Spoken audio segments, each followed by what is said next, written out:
A todas las hermanas, hermanos y amigos y amigas que se conectan con nosotros a través de este medio, le extendemos un cariñoso saludo y un abrazo en nombre de la primera iglesia presbiteriana hispana en la ciudad de Miami y de un servidor, el reverendo José Manuel Capella Prats. En esta oportunidad nos acercamos a la Escritura Sagrada en el libro del Éxodo. De allí, el capítulo 17, los versos desde el primero hasta el verso 7, en la traducción de la Biblia Nueva Versión Internacional. Recibimos así la Escritura Sagrada. Toda la comunidad israelita partió del desierto de Sin por etapas, según lo había ordenado el Señor. Acamparon en Refidín, pero no había allí agua para que bebieran, así que altercaron con Moisés. «Danos agua para beber», le exigieron. «¿Por qué pelean conmigo?», se defendió Moisés. «¿Por qué provocan al Señor?». Pero los israelitas estaban sedientos y murmuraban contra Moisés. «¿Para qué nos sacaste de Egipto?», reclamaban. «¿Solo para matarnos de sed a nosotros y a nuestros hijos y a nuestro ganado?». Clamó entonces Moisés al Señor y le dijo: «¿Qué voy a hacer con este pueblo? Solo falta que me maten a pedradas». «Adelántate al pueblo», le aconsejó el Señor, «y llévate contigo algunos ancianos de Israel. Pero lleva también la vara con que golpeaste el Nilo. Ponte en marcha, que yo estaré esperándote junto a la roca que está en Horeb. Aséstale un golpe a la roca, y de ella brotará agua para que beba el pueblo».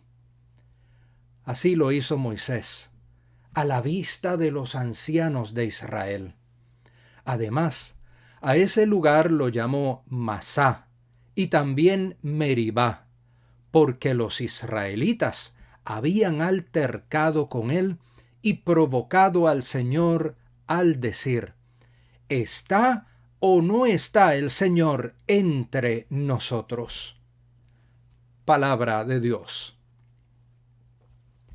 Para el pueblo hebreo era importante preservar las memorias, pero no como una forma de escapar de un presente y refugiarse en el pasado, sino como una manera de transmitir lecciones y testimonios de fe, de esperanza y de transformación.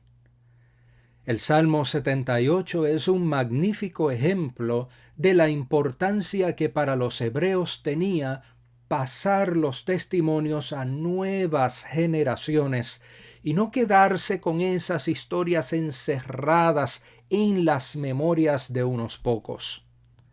Aquel pueblo tenía visión y perspectiva de futuro, indistintamente de las circunstancias difíciles que estuvieran enfrentando. Y este ejemplo nos plantea un desafío. Como hijas e hijos de Dios, que somos parte del pueblo creyente en este tiempo, ¿mantendremos esas historias atesoradas en el corazón, pero sin compartirlas? ¿O utilizaremos los medios que tengamos a nuestro alcance para hacer disponible a otras personas el testimonio de la gracia y el favor de Dios?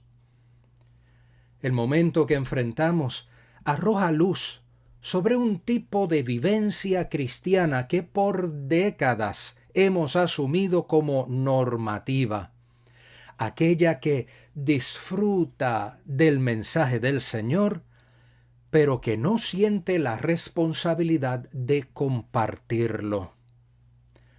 Lo cierto es que nunca antes en la historia humana había sido tan fácil compartir la palabra. Tan simple como que quien recibe el mensaje por la Internet y por una red social como Facebook utilice las opciones de forward o share. Y tan simple como que quien recibe el mensaje por correo regular lo reenvíe a algún vecino, alguna amiga o algún familiar. En este día nuestra denominación, la Iglesia Presbiteriana de los Estados Unidos de América, celebra el Domingo de la Evangelización, lo cual nos recuerda que la buena noticia de la gracia de Dios, eso que llamamos evangelio, no está condicionada ni sujeta a las paredes de los templos, sino que debe encarnarse en las acciones y palabras de la vida cotidiana. Hoy sabemos los testimonios del obrar de Dios desde tiempos antiguos, porque aquellas generaciones se ocuparon de contar sus historias. Dice el verso 4 del Salmo 78, «No las mantendremos ocultas a nuestros hijos, sino que diremos a las generaciones futuras que el Señor es digno de alabanza por su poder y por sus hechos portentosos».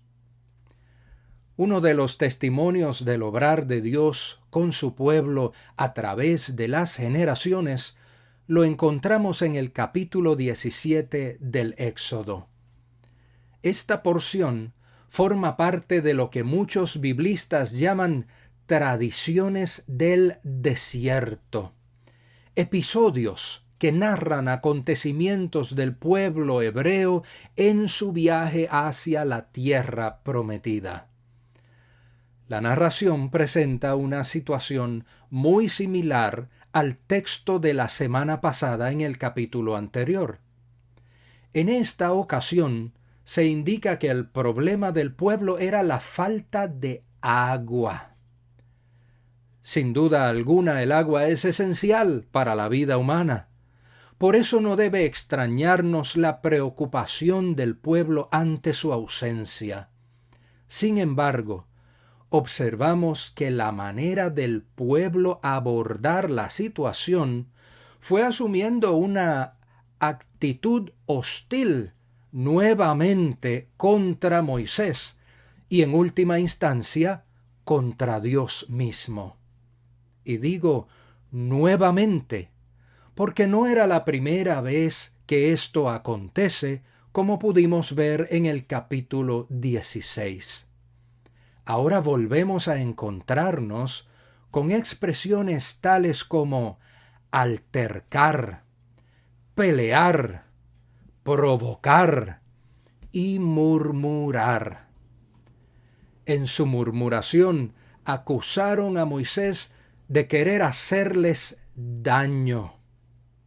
Moisés se volvió a enfrentar a las palabras hirientes de aquellos a quienes siempre había procurado su bienestar. Tanta fue la hostilidad de la gente que Moisés llegó a temer por su vida.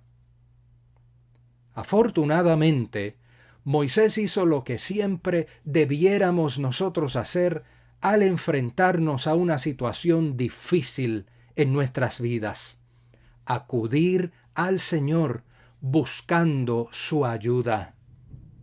La instrucción que Moisés recibió de parte de Dios salvó la situación.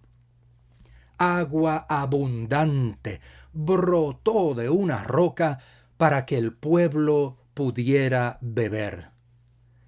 Pero el incidente afectó de tal forma a Moisés que el nombre que le dio al lugar patentizó un recuerdo triste y amargo. Leíamos en el verso 7 que a ese lugar lo llamó Masá y también Meribá, porque los israelitas habían altercado con él y provocado al Señor al decir: «¿Está o no está el Señor entre nosotros? Consideremos detenidamente la pregunta: ¿está o no está el Señor entre nosotros? Es importante observar que quien hace semejante pregunta allí es el mismo pueblo que fue testigo del poder divino obrando en su favor para sacarles de la esclavitud en Egipto.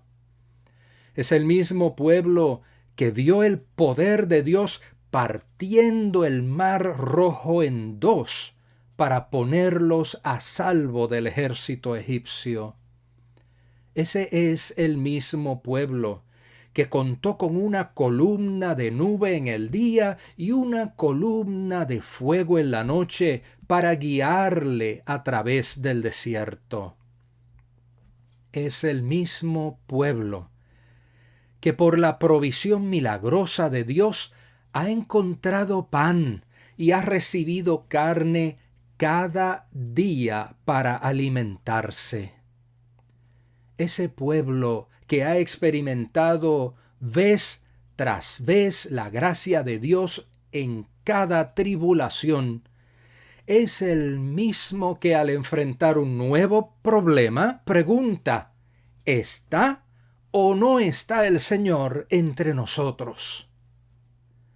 Me parece que la respuesta a la pregunta es más que evidente, pero en su impaciencia y dureza de corazón se volvían incapaces de percibir el acompañamiento compasivo de Dios. Amadas hermanas y hermanos, amigas y amigos, no permitamos que nos suceda lo mismo que le ocurrió al pueblo hebreo.